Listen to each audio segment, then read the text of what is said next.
मुंबई पालिकेत सत्ताधाऱ्यांना जवळपास 2 कोटीचा निधी आणि विरोधकांना फक्त 20 ते 25 लाखाचा निधी असा भेदभाव का करत असा सवाल ठाकरेंच्या शिवसेनेचे प्रभाग क्रमांक 99चे जे नगरसेवक आहेत त्यांनी सभागृहामध्ये कोळी भाषेमध्ये गणपती असेल किंवा विठ्ठल असेल त्यांना साकडं घातलेलं. नक्की सभागृहात काय झालं ते त्यांना विचारूया.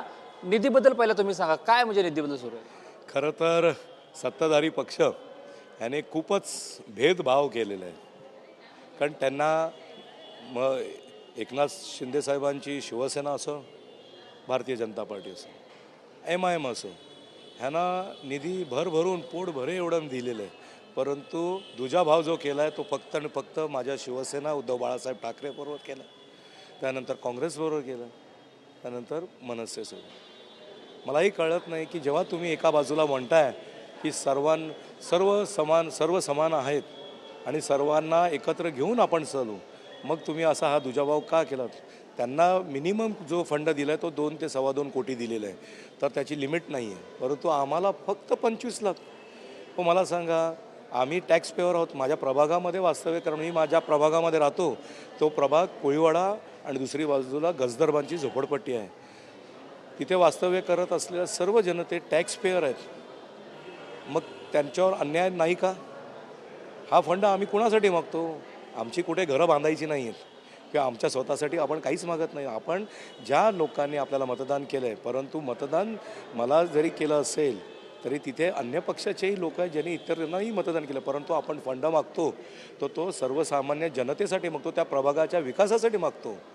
मग हा दुजाभाव करणं कितपर्यंत योग्य आहे? तुम्ही देखील सभागृहामध्ये कोळी भाषेमध्ये एक वेगळं गाणं म्हणलं, देवाला नमन केलं. हो, मी पांडुरंगा चरणी प्रार्थना केली, माझ्या कुळस्वामीनी आई एकविरा चरणी प्रार्थना केली, माझे कुळस दैवत खंडेराया चरणी प्रार्थना केली की कुठेतरी या सत्ताधारी पक्षाला सद्गती लावू आणि कुठेतरी चांगला विचार येऊ, जेणेकरून आमच्या पक्षावर जो अन्याय केला आहे तो दूर हो आणि आम्हाला देखील समान अधिकार, समान फंड मिळो आणि त्यांना देखील चांगलं आयुष्य, सुख समृद्धीचं आयुष्य लाभो, हेच गाणं केलं. काय निधीनंतर बोलणं झालं का तुमचं त्यांच्याशी, महापौरांशी काय बोलणं झालं का? त्यांनी काय प्रॉमिस केलं का निधी वाढवून देऊ किंवा काय करू, नेक्स्ट टाइम काहीतरी करू, असं काय बोलणं झालं? अजूनपर्यंत काही बोलणं झालेलं नाही. आता वाट पाहतोय की न्याय मिळेल ही अपेक्षा ठेवतो. एवढा मोठा तुमचा वार्ड आहे, काय 15-20 लाखात काय होणार आहे? काय वाटतं तुम्हाला? तुम्ही विचार करा, माझ्या गजदर बांधावरती एक गल्ली ही जवळजवळ अर्धा किलोमीटरची एक गल्ली आहे. आता 25 लाखामध्ये 4 फुटाची गल्ली, 4 बाय 400 फुटाची एक गल्ली असेल तर ती होऊ शकतं का 25 लाखामध्ये? काय वाटतं सत्ताधाऱ्याकडून किंवा महापौराकडून कोळी बांधवावरती जे मूळ जे कोकणी लोक आहेत, जे कोळी लोक आहेत, त्यांच्यावरती अन्याय करते मुंबई पालिका, महापौर? काय वाटतं? हो, 100%. मला सांगा, आजतागत मुंबई शहराचा DPCR तयार झाला, मुंबई शहराचा विकास झाला, त्याची विकास नियमावली तयार झाली, मुंबई उपनगरीची नियमावली तयार झाली, मुंबई उपनगरीचा DPCR तयार केला.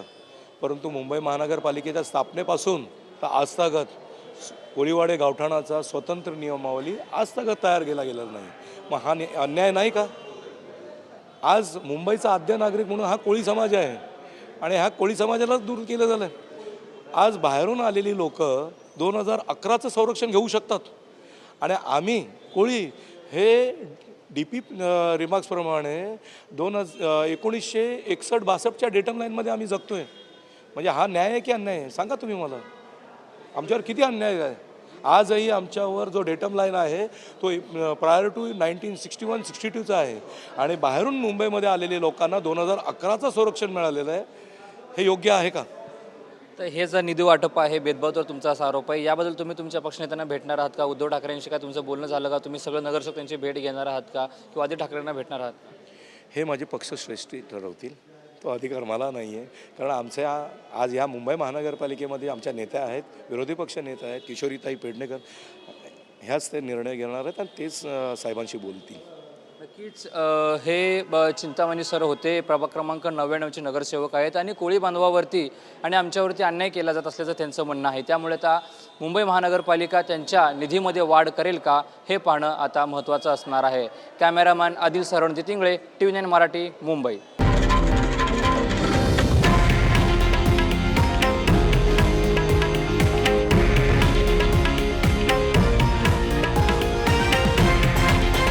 हे आहे देशातील नंबर 1 न्यूज नेटवर्क आणि आपण पाहत आहात TV9 मराठी, एकमेव.